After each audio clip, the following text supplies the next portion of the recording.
Eza Gionino dan Meiza Aulia kompak tidak hadir dalam agenda sidang cerai yang digelar di Pengadilan Agama Cibinong, Bogor. 19 bukti dari pihak Echa diklaim sebagai kekuatan gugat akan dikabulkan. Meski hubungan Eza dan Echa sudah baik-baik saja, namun bukti adanya KDRT disinyalir jadi alasan mendasar untuk Echa kekeh ingin pisah dengan Eza. Benarkah bukti yang diserahkan Echa terkait dugaan KDRT? Kalau KDRT sendiri ya, saya harus sampaikan bahwa di permulaan awal juga Mas Eza kalau untuk KDRT sendiri itu jarang dilakukan. Bahkan KDRT-nya itu kan hanya misalkan sebatas verbal dan lain sebagainya. Kalau sampai KDRT yang parah sekali itu nggak ada. Verbal mungkinnya kata-kata yang kasar. Pemicunya ya pasti ya yang sudah saya sampaikan di awal. Jadi ada percekcokan, lalu juga ada hal-hal yang mungkin dipendam oleh Mbak Echa yang tidak diselesaikan sehingga memicu itu semakin lama dan baru tadi bukti-buktinya disampaikan di majelis. Kita menyerahkan 19 bukti diantaranya terkait juga alasan kenapa kita sampai mengajukan gugatan cerai. Ada bukti chat, ada bukti foto, ada bukti CCTV, ada bukti video. Pemirsa, proses mediasi perkara gugatan perdata antara Nikita Mirzani dan Reza Gladys dinyatakan gagal atau deadlock. Kedua belah pihak telah menandatangani berita acara yang menyatakan mediasi gagal. Dengan demikian, sengketa perbuatan melawan hukum atau PMH dilanjutkan ke tahap persidangan pokok perkara. Keputusan itu diambil dalam sidang mediasi terakhir yang digelar di Pengadilan Negeri Jakarta Selatan Selasa kemarin. Hasil akhir mediasi tersebut menandai babak baru konflik Nikita Mirzani versus Reza Gladys di kasus perdata. Proses mediasi hari ini kami sudah laksanakan, yaitu mediasi terakhir dalam nomor perkara 1000/PDTG 2025. Nah, adapun mediasi hari ini adalah penandatanganan berita acara mediasi gagal atau deadlock.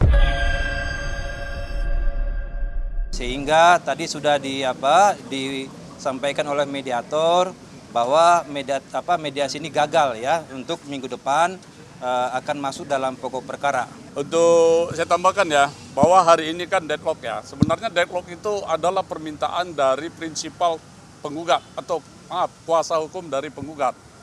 Begitu dibuka oleh mediasi untuk dilanjutkan, mereka menyatakan, kami nyatakan bahwa ini perkara mediasi ini deadlock. Rabu ini nasib perjalanan rumah tangga Daihun dan Julia Prastini alias Jule akan diputuskan Majelis Hakim Pengadilan Agama Jakarta Selatan. Mengacu pada bukti-bukti yang diajukan pihak Daihun mengenai perselingkuhan yang dilakukan Jule, serta tidak hadirnya Jule pada 3 kali persidangan mediasi, bisa ditebak Majelis Hakim akan memutuskan menerima permohonan cerai Daihun. Putusan akan Rabu besok 3 Desember melalui e-court secara elektronik. Antara pemohon termohon ini ya ibaratnya cerainya baik-baiklah. 3 kali dipanggil, pihak termohonnya tidak datang juga. Akhirnya setelah dinasihati, didamaikan ya oleh majelis hakim, ternyata ND-nya tetap dengan keinginannya untuk bercerai, maka akhirnya diperiksa oleh majelis hakim. Kemudian ditunda untuk musyawarah majelis tanggal hari Rabu besok tanggal 3 Desember. Jadi putusannya nanti di-upload di e-court secara elektronik. Saya berharap terbaik sih. Mohon doanya aja. Sebenarnya saya nggak mau itu karena masalah pribadi saya ya. Oke, ya. Terima kasih banyak untuk perhatian. Terima kasih banyak untuk semuanya untuk semangati. Setelah berbulan-bulan namanya terseret uang panas dugaan korupsi pengadaan iklan Bank BJB. Bahkan disebut-sebut aliran dananya mengalir ke Lisa Mariana. Selasa kemarin, mantan orang nomor 1 di Jawa Barat itu penuhi panggilan KPK. Setelah diperiksa beberapa jam, penyidik lembaga anti rasuah langsung speak up, membantah menerima aliran dana proyek pengadaan iklan Bank BJB.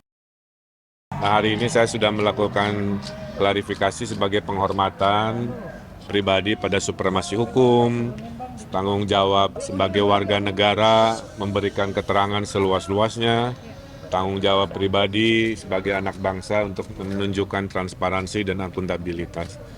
Jadi saya sangat lega berbulan-bulan menunggu momen ini untuk memberikan penjelasan. Jadi pada dasarnya yang paling utama adalah saya itu tidak mengetahui apa yang namanya menjadi perkara dana iklan ini. Karena dalam tupoksi gubernur, aksi korporasi dari BUMD ini itu adalah dilakukan oleh teknis mereka sendiri. Gubernur hanya mengetahui aksi korporasi BUMD ini kalau dilaporkan.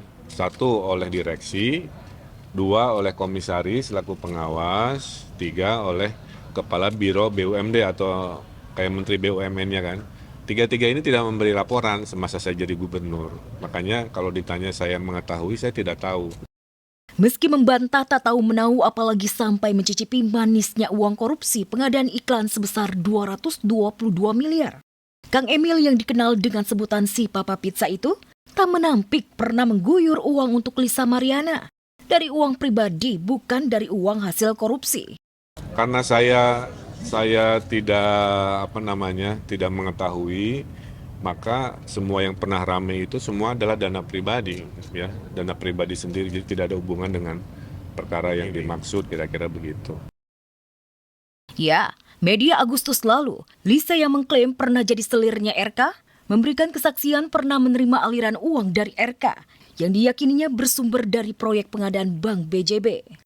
Namun yang jadi pertanyaan, apa yang membuat RK begitu royal menggelontorkan uang untuk Lisa? Jika alasan membantu, mengapa harus Lisa Mariana? Benarkah semuanya karena ada motif asmara? Saya menjadi saksi pemeriksaan Bank BJB, ya, Ridwan Kamil ya. Ya itu buat anak saya. Ya, saya tidak bisa sebut namanya ya. Nanti di KPM ada teknisnya juga. Yang jelas sudah valid. Ini mengenai kasusnya Pak Ridwan Kamil di Bank BJB. Aneh-aneh nasib menanya. Ya, sejak gonjang-ganjing pengakuan panas Lisa punya hubungan terlarang dengan RK, belakangan model bertubuh sentosa itu makin terpojok. Seiring statusnya jadi tersangka dengan kasus yang berbeda-beda. Untuk meredam tensi panas konfliknya dengan RK, Lisa lagi-lagi menyampaikan permintaan maaf untuk Ibu Cinta. Akankah Lisa bisa menghapus luka hati Ibu Cinta dan RK?